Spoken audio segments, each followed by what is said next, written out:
Well, hey there and welcome back to Heimler's History. Now, we've been going through Unit 4 of the APUS History curriculum, and in this video and in the next, we're going to talk about the market revolution. So tasty. So if you're ready, I'm ready, let's get to it. So like I said, we're going to cover the market revolution in 2 videos. In this one, we're going to focus on the changes in technology and agriculture and commerce during the first half of the 19th century. In the next video, we're going to consider how the market revolution changed society. So I'm in the mood to begin with a definition. What is the market revolution? Essentially, it was the linking of northern industries with western and southern farms, which was created by advances in agriculture, industry, and transportation. What you really need to take from that definition is that this revolution coordinated industry in the United States. All the different regional sectors of the economy really knit themselves together into a singular economic entity. And this was a seriously big deal because it marked America's transition from mainly an agrarian society into a firmly capitalist society. Now, as I said, all of this occurred because of innovations in transportation and in industry and in agriculture, and I'm kind of in the mood to talk about each of those in turn. So let's start with innovations in transportation. Now, if the whole dang nation was going to be relying on each of its parts to manufacture goods for sale, that meant that there had to be a reliable and efficient means to transport raw materials and goods for sale. This problem was first solved by the construction of the National Road, otherwise known as the Cumberland Road. It connected Maryland on the East Coast to Illinois in the heartland, stretching for 1,000 miles, all paved. Now, that doesn't sound like too big of a deal to us who are used to traveling on interstate highways on the regular, but in those days it was a huge deal because states often rejected the idea of being responsible for a federal road that passed beyond their borders, and very few of those proposed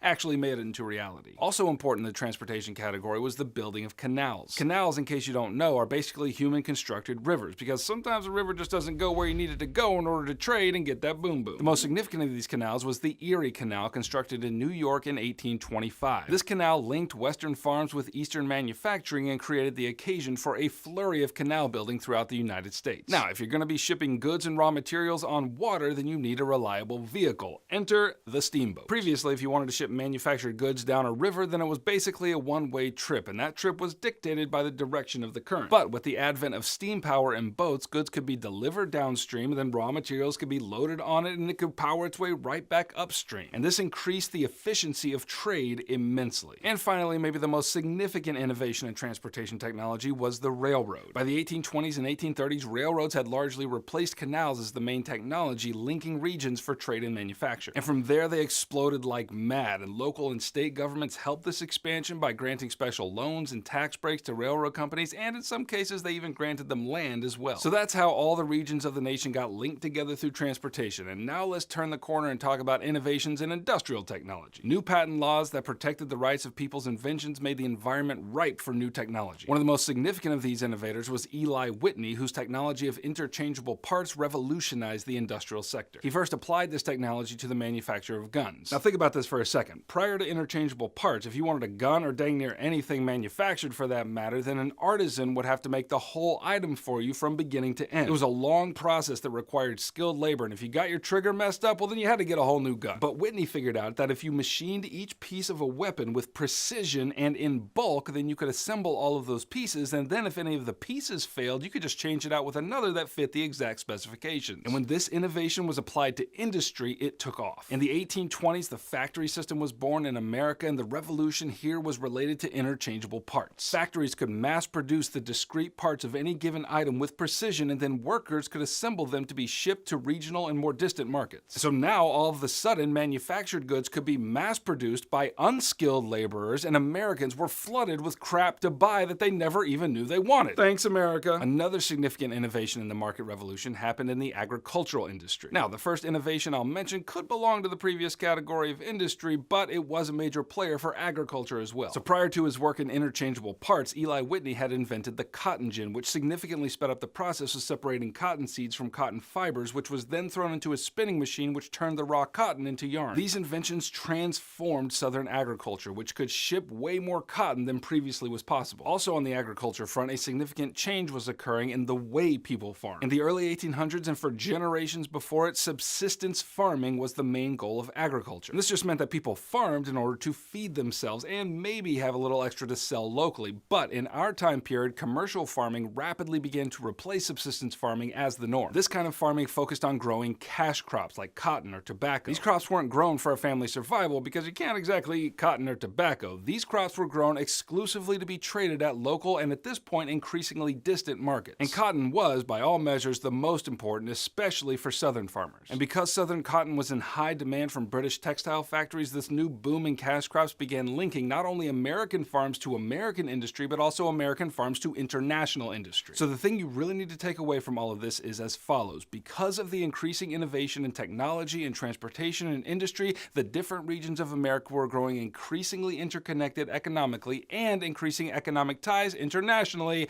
That's it. Okay, don't click away just yet. If you need help getting an A in your class and a 5 on your exam in May, the review packet right here is for you. I think it will help you profoundly, and it helps support my work here so I can keep making videos for you. And speaking of making more videos for you, if you want me to keep going, then get that clicky finger out and hit that subscribe button. Heimler out.